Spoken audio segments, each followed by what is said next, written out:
Hello views, welcome to my channel Nandini stories. మళ్ళీ కొత్త కథతో మీ ముందుకి వచ్చేసా.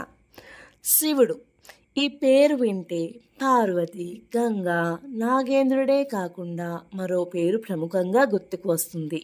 అదే నంది. నంది శివునికి వాహనం. శివుడు ఎటు వెళ్ళినా నందిపై ఎక్కి వెళ్తాడు. ఇది మనందరికీ తెలిసిన విషయమే.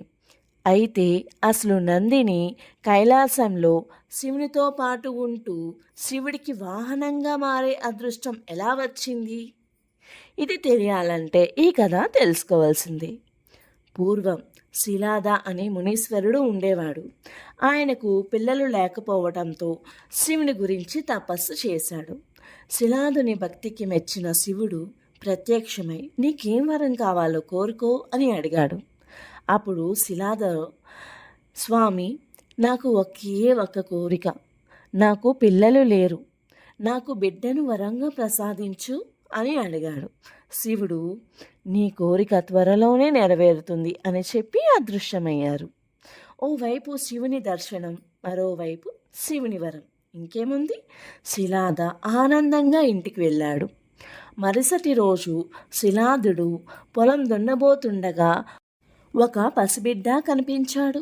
సూర్యులా మెరిసిపోతున్నాడు. ఇంతలో శిలాద, ఆ బిడ్డను పెంచి ప్రయోజకుని చెయ్యి అని ఆకాశవాణి వినిపించింది. శిలాదుడు ఆనందంగా ఆ బిడ్డను తీసుకువెళ్ళాడు. ఆ బిడ్డకు నంది అని పేరు పెట్టాడు. నంది చాలా తెలివైన అబ్బాయి. ఏ విషయమైనా సులువుగా నేర్చుకోగలడు. నంది వల్ల శిలాదుముని చాలా సంతోషంగా ఉన్నాడు. కొన్నేళ్ల తర్వాత మిత్రావరణ అనే ఇద్దరు మునులు శిలాద ముని ఇంటికి వచ్చారు. శిలాద వారిని సాధారణంగా ఆహ్వానించి అతిథి మర్యాదలు చేశాడు. అంతేకాకుండా వారిని తన ఇంట్లో విశ్రాంతి తీసుకోమని కోరాడు.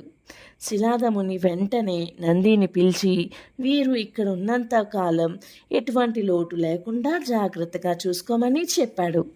నంది తన తండ్రి చెప్పినట్లుగానే వారిద్దరిని చాలా బాగా చూసుకున్నాడు.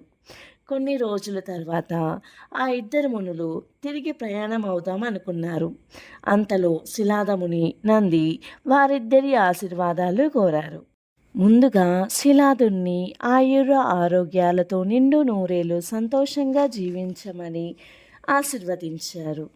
అనంతరం నంది మునులకు నమస్కరించారు. మునులు నంది వైపు విచారంగా చూస్తూ, జాగ్రత్తగా ఉండు నాయనా, మీ తల్లిదండ్రులు గురువులకు మంచి పేరు తీసుకురా అని దీవించారు.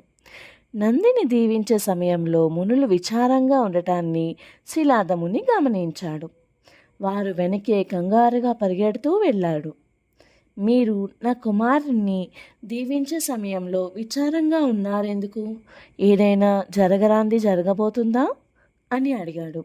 అప్పుడు మిత్ర శిలాదుని వైపు బాధగా చూస్తూ, నీ కుమారుణ్ణి దీర్ఘాయుష్మాన్ భవ అని దీవించలేను అన్నాడు. ఆ మాట విని శిలాదునికి ఏం అర్థం కాక, నా కుమారుడికి ఏమైనా జరగరాంది జరగబోతుందా అని బాధగా అడిగాడు. అప్పుడు వర్ణ శిలాదుని వైపు చూసి, ఈ విషయం చెప్పాలంటే బాధగా ఉంది, కానీ చెప్పక తప్పటం లేదు. నీ కుమారుడు పూర్ణాయుష్కుడు కాదు అని చెప్పాడు.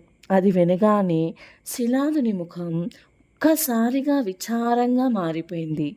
నంది దూరం అవబోతున్నాడు అని తెలిసి కృంగిపోయాడు. తర్వాత బాధగా ఇంటివైపు బయలుదేరాడు. నంది శిలాదమునిని చూసి కంగారుగా, ఏమైంది నాన్న అని అడిగాడు.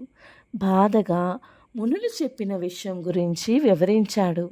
అది విని నంది భయపడతాడేమో అని అనుకున్నాడు శిలాద. కానీ నంది మాత్రం నవ్వుతూ, మునులు చెప్పింది విని బాధపడుతున్నావా అని అడిగాడు.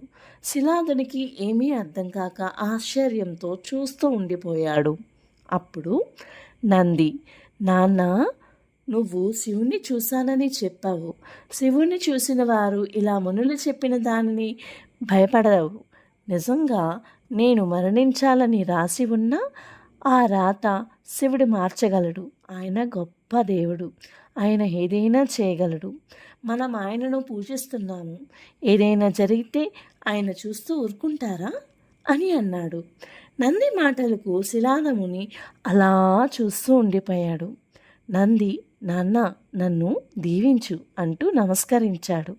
శిలాదముని విజయస్తు అని నంది నదికి వెళ్ళి స్నానం చేసి భక్తి శ్రద్ధలతో శివుణ్ణి స్మరిస్తూ తపస్సు చేయడం మొదలుపెట్టాడు. నంది భక్తికి మెచ్చిన శివుడు నంది ముందు ప్రత్యక్షమై, నంది కళ్ళు తెరిచి చూడు అని అన్నాడు. నంది చిన్నగా కళ్ళు తెరిచి చూస్తూ తన జీవితంలో తన కళ్ళు ఎప్పుడూ చూడని అందమైన రూపాన్ని చూస్తున్నాడు.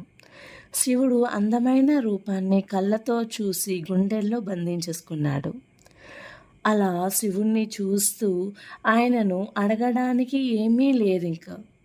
జీవితం అంతా ఆయనతో ఉండిపోతే బాగున్ను అని భావించాడు. అప్పుడు శివుడు నంది వైపు చూస్తూ, నంది, నీ భక్తి నన్ను ఇంత దూరం తీసుకువచ్చింది. నీకు ఏం వరం కావాలో కోరుకో అని అడిగాడు. నంది తనకి తెలియకుండానే, స్వామి, నాకు ఎప్పటికీ మీతో ఉండిపోవాలని ఉంది అన్నాడు.